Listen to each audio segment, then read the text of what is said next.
I think the practice, like I think when Guruji said practice, practice and it's all coming, and when he said it's 99% practice and 1% theory, I think there is, on so many levels, every day I feel that this is so true, on so many levels. So when somebody comes, I try not to get into very intellectual, philosophical kind of conversations, because I think they need to get out of their mind and get more into their body.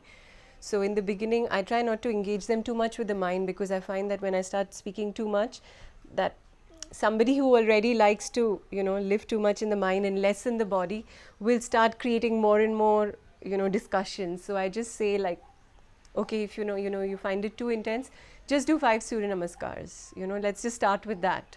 So I always try to get people to start from where they're at and just build one step at a time with that. And I feel the strength just starts coming, whether it's mental or physical, or that kind of procrastination. I find a lot of people have that.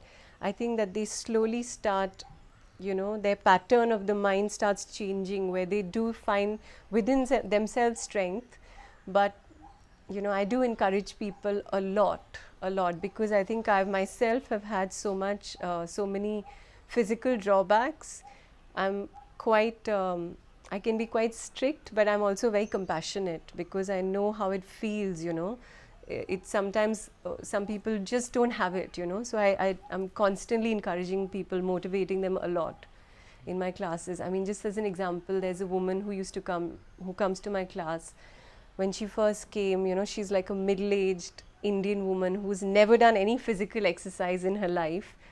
And today she's doing the whole of the primary series by consistently practicing for a year.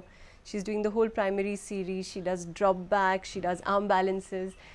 And, it's such an empowering thing for an Indian woman, because she comes from a very simple, and this is a lot of women in my class are like this.